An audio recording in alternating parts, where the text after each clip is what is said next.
Viewers, உருவத்துக்கும் குரலுக்கும் சம்பந்தமே இல்லாம ரொம்பவும் வித்தியாசமா கத்துற 8 உயிரினங்களை பத்தி தான் நம்ம இந்த வீடியோல பார்க்க போறோம். இந்த விலங்குகள் கத்துற சத்தத்தெல்லாம் கேட்டு கண்டிப்பா என்ஜாய் பண்ணுவீங்க. இந்த வீடியோ பிடிச்சிருந்தா லைக் பண்ணுங்க, ஷேர் பண்ணுங்க. நம்ம சேனலை புதுசா பாக்குறவங்க தமிழ் கலடா நியூஸ் சேனலுக்கு சப்ஸ்கிரைப் பண்ணுங்க. கூடவே பக்கத்துல உள்ள பெல் ஐகானையும் கிளிக் பண்ணுங்க.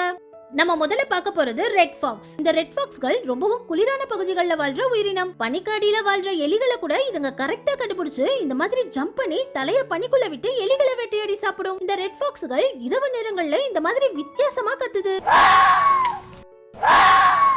இரவு நேரங்கள்ல இந்த ரெட் ஃபாக்ஸ்கள் கத்துற சத்தத்தை புதுசா கேக்குறவங்க ஏதோ வித்தியாசமான உயிரினம் கத்துதுன்னு நினைச்சு பயப்படுற அளவுக்கு பயங்கர சத்தமாவும் கத்துமாம். அடுத்தது லெனிக்ஸ். இந்த லெனிக்ஸ் மாதிரி ஒரு வித்தியாசமான விலங்கா பாத்திருக்கவே மாட்டீங்க. ஏன்னா இந்த லெனிக்ஸ்கள்ல 2 ஆண் லெனிக்ஸ் ஒரே இடத்துல இந்த மாதிரி நேருக்கு நேர் பாத்துக்குச்சுன்னா யாரு பலசாலின்னு காட்டுறதுக்காக இப்படி நேருக்கு நேர நின்று கத்திக்கிட்டே இருக்குமாம். அதுவும் 1 மணி நேரம் 2 மணி நேரம் இல்லங்க, நைட்ல இருந்து காலையில வரைக்கும் கூட ஏதாவது ஒரு விலங்கு தோல்வியை ஒத்துக்கிட்டு இந்த இடத்துல இருந்து போற வரைக்கும் 2 விலங்குகளும் இந்த மாதிரி நேருக்கு நேரம் நின்றுகிட்டு கத்திக்கிட்டே இருக்குமா. அதுலயும் இதுங்களுடைய அழகான குரலை நீங்களே கேளுங்க.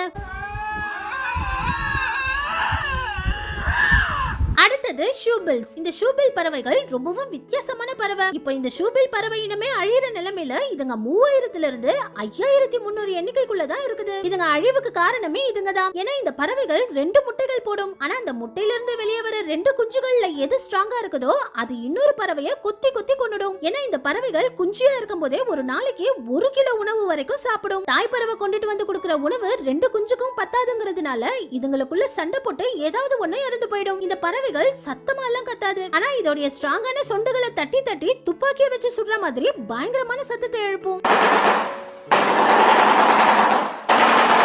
அடுத்தது வால்ரஸ். இந்த வால்ரஸ்கள் அதிகபட்சமா 1 டன் வரைக்கும் வெயிட் போடுற மிகப்பெரிய விலங்கு. இது உருவத்துல பெருசா இருந்தாலும் மனிதர்கள் கிட்ட ஒரு குழந்தை மாதிரி பழகும். இந்த வால்ரஸ்களை ஒரு மிமிக்ரி ஆர்டிஸ்ட்னு சொல்ற அளவுக்கு இதுங்க டிராக்டர் சவுண்ட், விசில் அடிக்கிற சவுண்ட்னு 20க்கும் அதிகமான வித்தியாசமான சவுண்டுகள்ல கத்தும்.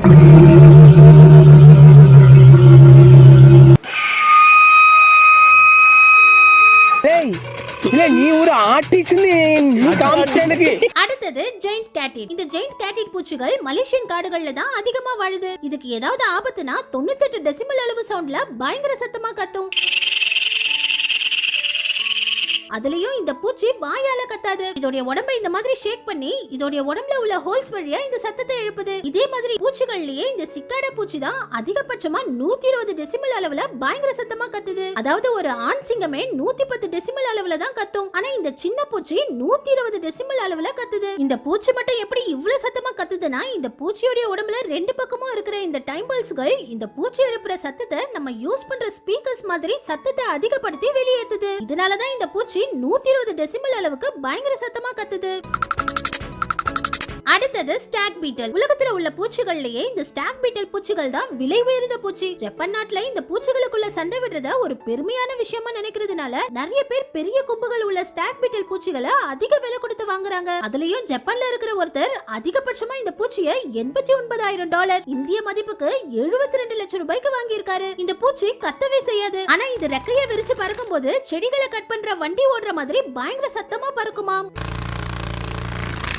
அடுத்தது பொட்டோ பேர்ட். இந்த பொட்டோ பறவைகள் கிட்ட நிறைய வித்தியாசமான குணங்கள் இருக்கு. காட்டுல இந்த பறவைகளை கண்டுபிடிக்கிறதே ரொம்பவும் கஷ்டம். ஏன்னா இந்த பறவை மரக்கிளை மாதிரி ஒரு இடத்துல அசையாம பல மணி நேரத்துக்கு அப்படியே உட்கார்ந்துட்டு இருக்கும். இது மட்டும் இல்லாம இதோட கண்ணுல இருக்கிற கருவழிய தேவைப்படும் போது பெருசாக்கி மொத்த கண்ணையும் இந்த மாதிரி கருப்பாக்கிடும். அதே மாதிரி சில நேரங்கள்ல கருவழிய சின்னதாக்கி கண்ணை மஞ்சள் கலர்ல காட்டும். இந்த பறவையோட பெரிய வாயை வச்சு வித்தியாசமான சத்தங்களை எழுப்புது. அதாவது இதோட ஜோடி பறவையை கூப்பிட ஒரு சத்தம், மனிதர்களை பயமுறுத்த ஒரு சத்தம், தன்னுடைய குச்சியை கூப்பிட ஒரு சத்தம்னு இந்த பறவை ஒவ்வொரு விஷயத்துக்கும் வேற வேற விதங்கள்ல சத்தத்தை எழுப்புது. இதே மாதிரி பறவைகள்லயே இந்த ஒயிட் பெல் பேர்ட் பறவைகள் தான் அதிகபட்சமா 125.4 டெசிமல் அளவுக்கு சத்தமா கத்துது. 120 டெசிமல் சத்தத்தை கேட்டாலே நம்ம காதுல உள்ள ஹியர் ட்ரம்ஸ்ல வலி ஏற்படும். இந்த பறவை 125.4 டெசிமல் அளவுக்கு சத்தமா கத்துறதுனால இந்த பறவை நம்ம காது கிட்ட கத்துச்சுன்னா நம்ம காதுல இருந்து ரத்தமே வந்துடும்.